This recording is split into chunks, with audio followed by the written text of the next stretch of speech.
First, I'll just sorry, have you repeat that again, your name, and if you could actually, if you can try to remember if you had like a first impression or first time you met Mom, like what was it like, or if you have any memory about her, like right when you met her. Okay. My name is Vicki Schuler. I met her while I was a freshman in college in 1973. The first time I met Martha was when I invited myself to their church because I was going through a traumatic time and I really wanted to know what my purpose here was for my life.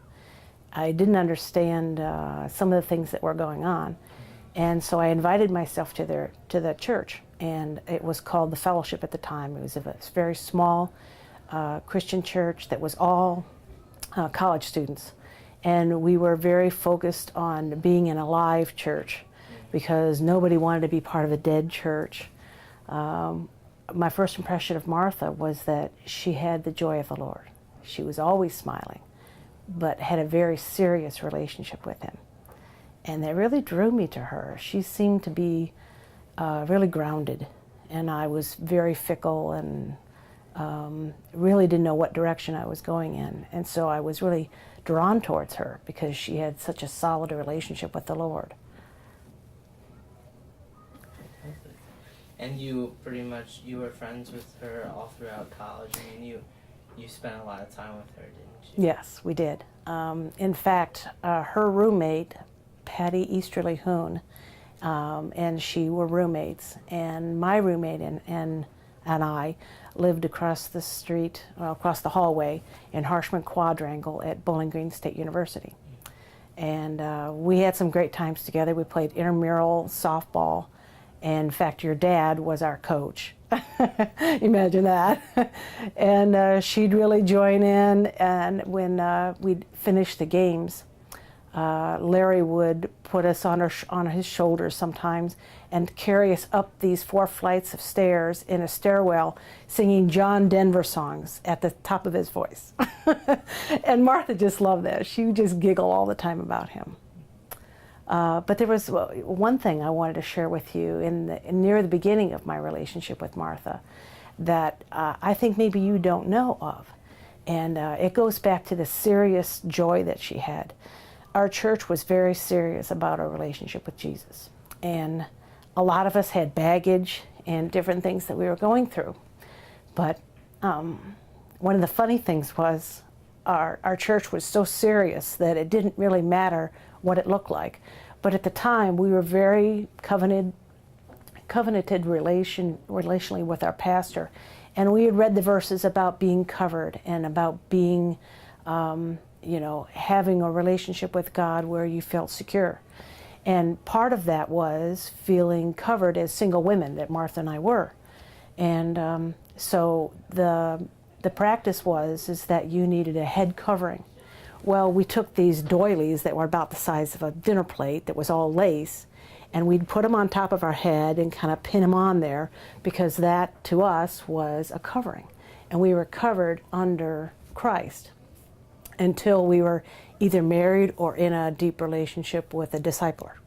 And I think back at that now, and I thought, boy, we probably really look stupid. But it didn't matter to us. It was a serious thing, and we meant it. We didn't care what it looked like, what people said. We had a relationship with Christ, and it didn't matter. That's wonderful. Yeah, I think she really spread the strong foundation of her relationship with people. Yes, she did. I miss her. In fact, I remember specifically in this Harshman Quadrangle, being in that bedroom, and in our dorm rooms. It was very small, just a couple beds and a desk across the way. And we had some very serious conversations. And what really touched me the most about Martha was that she was willing to commit to you wholeheartedly. I remember sitting on the bed, and we committed to each other, that we would be for each other. And that was really, it meant a lot to me, because not much in my life was secure and solid. And I really appreciated that from Martha. She's very special. Sorry. But she touched me deeply. She was a very special woman. I think of her now, and I think of her as having such a serious attitude towards the Lord, but such a joy too. There's a difference between being happy and being joyful. Happiness is based on circumstances, but having a joy is knowing deep in your knower who you are and who loves you and that you can love him back. And that was settled. I understand certainly what you mean. Good. Being her son, she was my best friend. And when I lost her, I felt pretty alone. Sure. Yeah, she had that sense about her that she could reach inside and really care about you. And you knew it. You knew that she was serious. That it didn't matter what else came, that she was for you. Isn't that what Christianity is supposed to be?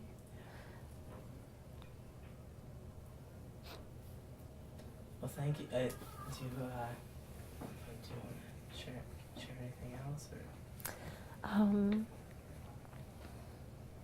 No, I guess that was mostly all. I really appreciated being able to know her and feel honored that to be part of her life, even if it was just a short span after she got married to your dad and then moved down to Cincinnati. We kind of lost touch a little bit, but our relationship was still solid, and when we did connect, it was like we had never been apart.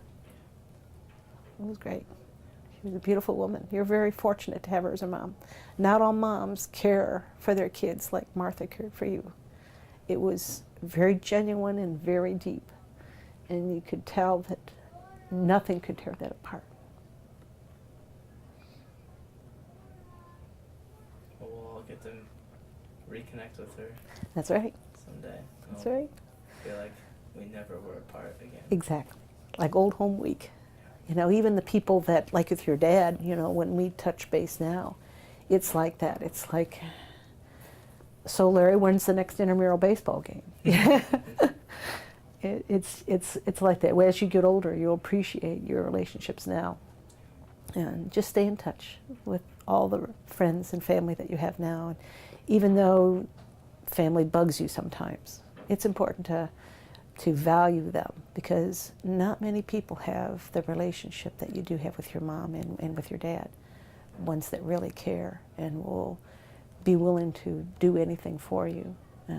Not that it's all about the giving, it's about receiving the heart. And that's what's important. Because that's what life's about. Thank you so much. You're welcome. Thank you so much for sharing. I know that we'll be able to look at this years later and be very beneficial for us, and it's beneficial for everyone to be able to share about it. So thank you very much. You're welcome. Thank you. Go, right? There is one more thing I'd like to share. I don't know how well you know Martha's willingness to see the hard things in people and not run from them. My relationship with my father was very strained. And in fact, it was an incestual one. And when most people hear that, they run because they don't know what to do and they don't know what to say. But not Martha. She was willing to hear me out, even though she didn't have all the answers. She was okay and willing to stick with me. And then soon after my first year in college, my mom passed away from cancer. And she was there again. You know, of course, she didn't really know what to say. But there isn't a whole lot you can say. But she was willing to be with me, and that was really important. That's very valuable, is to, when people go through hard things, not necessarily to feel like you have to have an answer, especially as you're just, engaged and about ready to get married.